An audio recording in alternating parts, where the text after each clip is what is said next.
Good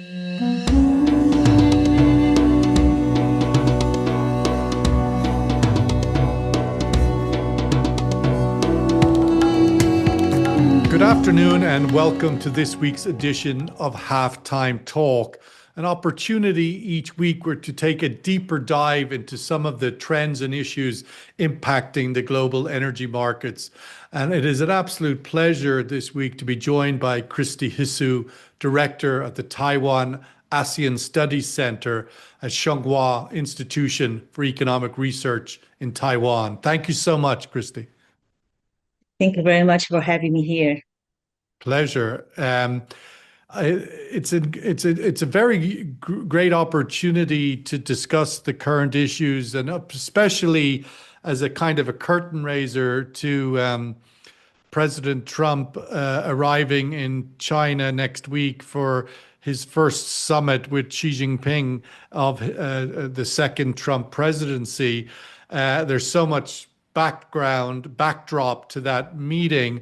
And I want to just start with the big picture story, the dominant story of the year so far. And that, of course, is the US-Israeli war on Iran and Iran's retaliation against the region. And as part of that strategy to elevate this into a global event, there is the position on the Strait of Hormuz, which has become now weaponized in this conflict between the US and Iran. What kind of impact is the Strait of Hormuz disruption having on Taiwan's economic outlook or economic health at the moment, in the present? Yes, thank you for this very timely question. Taiwan is one of the Asian economy that heavily rely on energy imports from the Middle East, and therefore, definitely Taiwan will not be immune to this energy crisis and other geopolitical escalation. However, according to a few economic forecasts by international organization released in April, just last month, Taiwan's economic forecast of 2026 was revised upwards. It was one of the very few economies that have been looking stronger growth. And then 3 months ago, Taiwan's economic forecast for this year was around 5%. And then it was adjusted to upward to around 7 or 8%, meaning that Taiwan has very strong economic growth rate.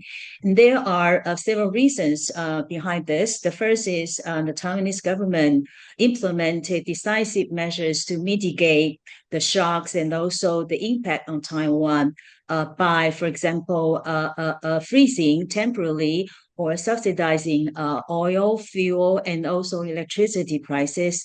So that helped Taiwanese company and also families here to avoid these price hikes. And secondly, I think most Taiwanese companies have learned from their experiences during the COVID-19 to adopt a strengthened inventory strategy, meaning that it used to be, probably you heard this, it used to be this just-in-time strategy, and right now they need to build more inventory, more stockpiles to avoid any possible disruption of supply chain. And right now, this inventory, for example, for most of Taiwanese company, they used to maintain a supply chain of critical components, critical raw material imported from other country, equivalent to 6 months to 1 year's of supply. So this help. Would that include oil and include everything, or what? No. From a The oil mainly is reserved by the government, but for the company, from the front level, they are stockpile their components, their materials, critical material, and also semi-finished products or semi-finished materials important for their production here in Taiwan. So that has become a practice for most of Taiwanese company here in the past few years. So that kind of inventory or stock stockpiling have helped Taiwanese company, at least in the past 2 months, to avoid possible supply chain disruption. And third point is, of course, it's also a very strong phenomenon at Taiwan and together with other neighbors, for example, South Korea, has been benefited from this AI revolution or the AI boom since last year. And therefore, Taiwan has been benefited from the very strong global demand for advanced AI chips and also high computing servers and also other devices and cooling systems. It does seem, yeah, I need to sort of jump in here. It does seem that the experience in Asia through this energy shock is divided between those economies, the developed economies in Northern Asia, if you like, that have that are participating in the AI revolution, and those economies, maybe more Southern Asia, that are not and do not have that counter economic balance and cannot afford the elevated energy costs. How do you see that division in Asia beyond Taiwan? That if you're not in the AI universe, you're not going to be winning at this time or maybe ever again. Yes, I think you raise a perfect point because that explains why now Asian economies, not only for Taiwan, for South Korea, but also for Vietnam, for example, has been part of the global supply chain. And they all benefited from this global demand and also this strong investment frenzy, I would say, into the AI related supply chain. So Taiwan, South Korea, even Vietnam is looking for 10% economic growth rate, though they also have these energy issues, but that will offset all these impacts of this Those energy crisis. those growth rates are kind of what you might bring you back to the famous old days of Celtic, the Asian tiger economies, 8-10%. I haven't heard those numbers in a long time. Yes, in Taiwan last year, we registered 8% growth rate, which was unseen for 15 years. And also for first quarter this year, we registered GDP growth rate for 13%, which is also unseen for 4 decades. So I would say that kind of AI boom really benefited a lot of Asian economy, especially those in global supply chain. However, there is a gap between those in the supply chain and those not in the supply chain. What about the benefit of, in the last year, we've been all living through the sort of anarchy of the Trump second term, but the US-Taiwan trade deal, which was signed last year, cut tariffs to around 15%. How big a significance has that, and what role is that playing for the Taiwanese economic outlook? Yes, Taiwan and the Trump administration signed an agreement. We call it Agreement on Reciprocal Tariff, Reciprocal Trade. Early this year was beginning before the Lunar New Year holiday, and that, as you mentioned, U.S. agreed to lower Taiwan's reciprocal tariff to 15%, placing Taiwan on par with its, I would say, competitors, Japan and South Korea. So they really helped a lot. And then the second part for that very important agreement is about this investment commitment. You may notice that Taiwan and also other East Asian countries commit huge investment in the U.S. to respond to Trump's reshoring or make America great again. So Taiwan together committed $500 billion investment in the United States that includes 250 billion US dollars in corporate investment and another 250 billion US dollars in government-backed credit guarantee. So these together make huge investment in the US. However, there are issues and questions remain unclear. The first is TSMC, the Taiwan Semiconductor manufacturing company, which is a Taiwanese company and also the world's largest chip maker for advanced chips. Already committed in the past 3 years together a total of around 200 billion US dollars investment in the US. And whether that previously committed investment will be accounted and calculated into this total 500 billion US dollars is still unclear. However, that's a lot of billions. Got to be all confused here. But looking at the more macro picture, where does the vulnerabilities lie? I mean, there's still obviously the sort of unpredictable nature of Trump and that one quarter the policy could be X, and another quarter it could be Y. How challenged is, you mentioned there, the stockpiling, the inventories. What is Taiwan's vulnerability to the shortage of helium now not coming out of the Gulf, which is obviously a critical component to the microchip industry, and you're the biggest in the world? Helium is not having any impact on your production outlook? Yes, it is concerned that this disruption may happen. But however, Taiwan, we produce chips here in Taiwan, but doesn't mean that we are importing directly all this raw material from the resource or from the resource country. And therefore, it was in the case that usually Japanese company, American company buy or purchase, import this raw material, either gas or rare earth, and they make them into the semi-finished product, and then Taiwan import all these semi-finished materials from them. So for that helium you just mentioned, it didn't happen yet. And one reason is because of this inventory strategy adopted by Taiwan. But if this crisis or if the situation in the Strait continues or even escalating, and they, for example, in this escalation will move to the second half of this year, and then definitely we will see a lot of challenges. And so, to respond to you, how Taiwan has been responding to this situation. Taiwan in the past year have done a number of things. First is diversification. So diversification from single market, from single destination of our investment, and also dependence on single or one or two sources for our critical materials. So that kind of situation has been diversified over the past years.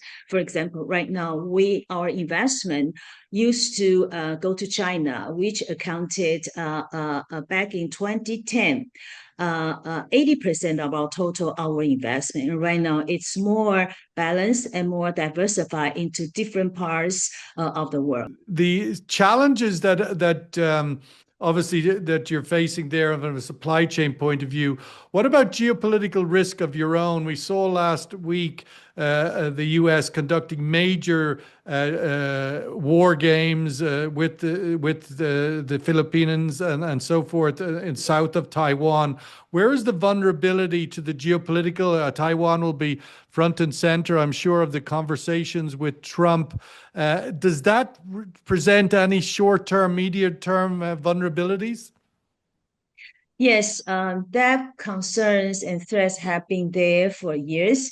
And therefore, in addition to this diversification strategy, as I just mentioned, and over the past year, we also see another trend. We call this Taiwan Plus One, which means that the main customers or Taiwanese company, they tend to avoid having all the supplies here in Taiwan. So they think of having inventories or the complementary operations outside Taiwan. So in case of anything happen across Taiwan Strait, and Do they you can have still production outside Taiwan or just supply chain? yeah. Just do you actually Um, is there consideration? I mean, the Americans are quite keen to get production into the United States onshore.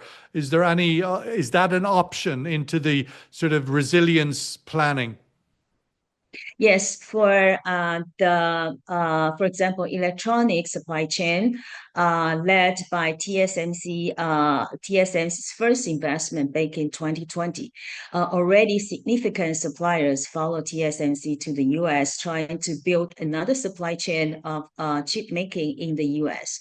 While for other industry or for other subsectors which have difficulty move outwards, and the companies here have two choices. The first is after their discussion with their major clients, they have either warehouse or stockpiles in a third country, for example, Thailand, Singapore, so that they continue to have inventory or warehouses there in case Taiwan is, for example, blockaded and no shipping can be allowed. And then these customers can use the stockpiling products in the third country.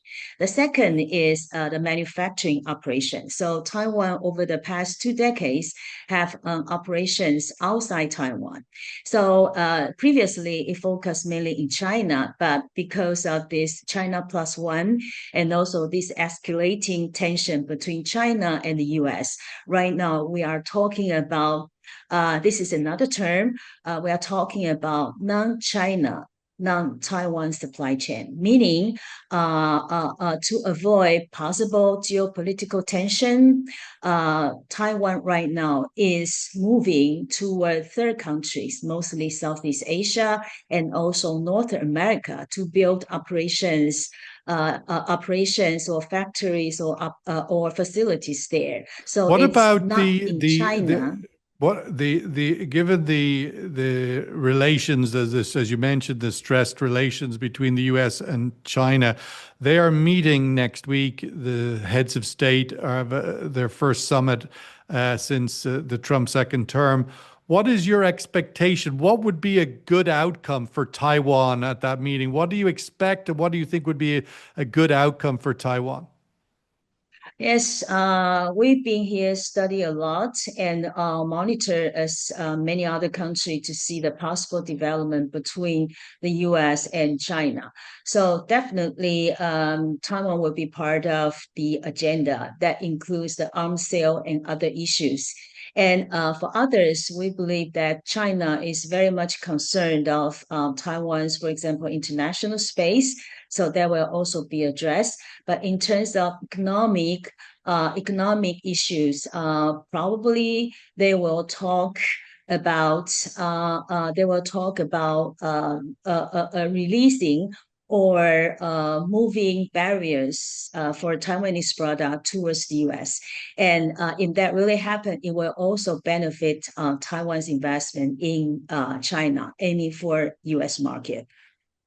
Do you have any expectation the uh, that the Americans will in any way move from their one state two systems policy? Uh, Yeah, I think there have been increasing speculations of whether under Trump's transactional diplomacy and also is interested in re-engaging China, whether Taiwan will be on the negotiation table, for example, to assail Taiwan or Taiwan becoming a bargaining chip. There has been a lot of speculation, but on Taiwan's perspective, we fully understand the U.S. has a long-standing one China policy, which also allow Taiwan to have business and Taiwan to engage with other parts of the world. I mean, there is the reality that we've seen, quite profound this year. The emphasis on the national security policy published by the Americans in December, which was very much hemispheric. We want the Western Hemisphere, i.e., but there wasn't any reference to, Taiwan, China being a challenge or something. So this hemispheric posture, that must be concerning for Taiwan, that the Americans just see the Western Hemisphere. Yes, of course, that is concerning, and therefore, the government here have been trying to communicating with the U.S. not only with the administration but also with the Congress. The positive part is in the past. In the past Congress and the current Congress, we do see majority of bipartisan support for Taiwan, and that means that Taiwan right now is more and also aligned in the U.S. Security interests.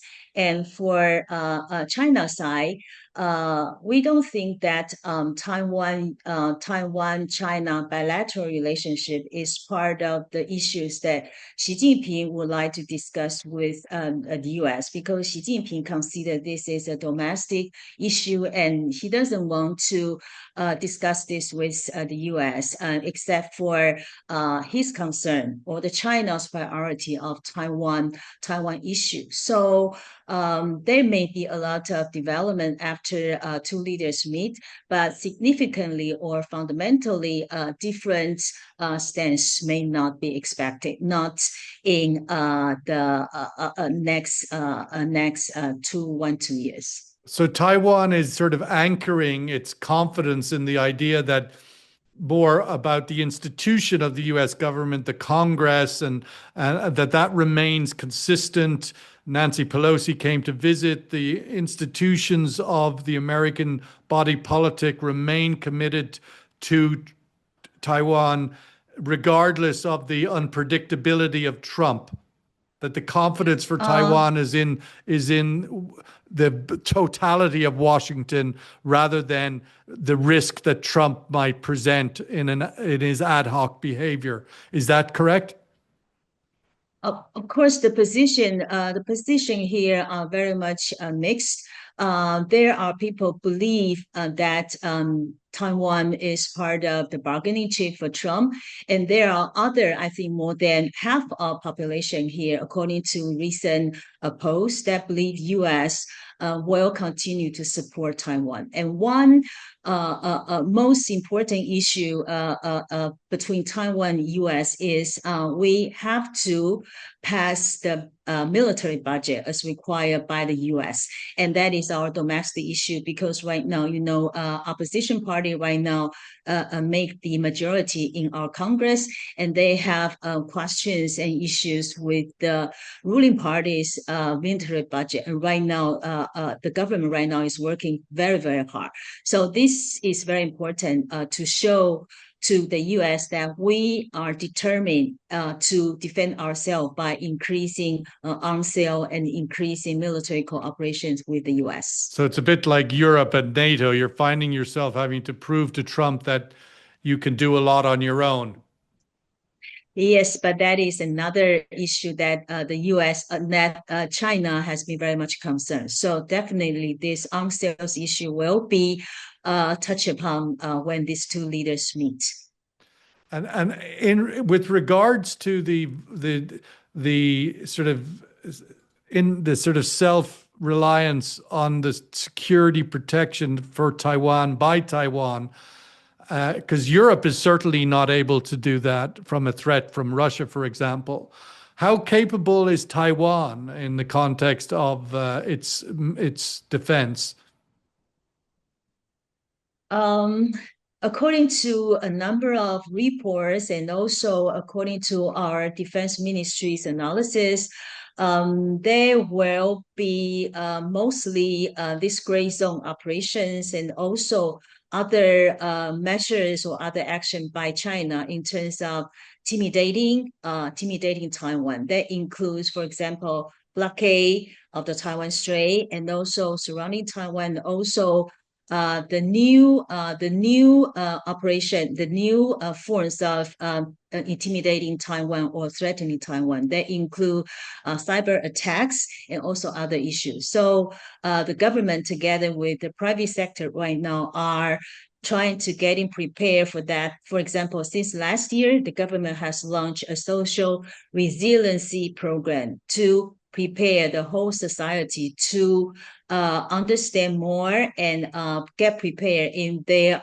further gray zone operation. But as to these physical attacks, as you just mentioned, so far the main understanding here is that it may not be adopted primarily by the Chinese side. What do you think, from the Chinese point of view, a successful summit would look like for Xi Jinping? Of course, China over the past year have raised a number of issues. They have concern, and they hope the U.S. will improve. Of course, that includes, for example, all these trade barriers and export control regime, which have limited Chinese ability to access higher technology, for example, semiconductor production technology. And Well, also because of these trade barriers, and China do see they are losing the U.S. market, and also they are losing investment in China. And for the U.S. market, for example, Taiwan over the past year have relocated from China to Southeast Asia. So that kind of issue definitely will be on China's priority. And then the second thing is, of course, this Taiwan issue, including this arms sales and other things. So apart from these two, there are a number of issues that China has raised. For example, it's more of collaboration or coordination of policy. So for China, there are defensive issues and also more affirmative issues to re-engage with the U.S.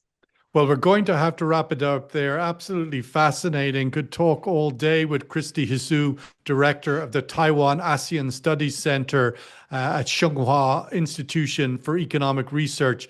Thank you so much, Kristy, for being on Halftime Talk this week.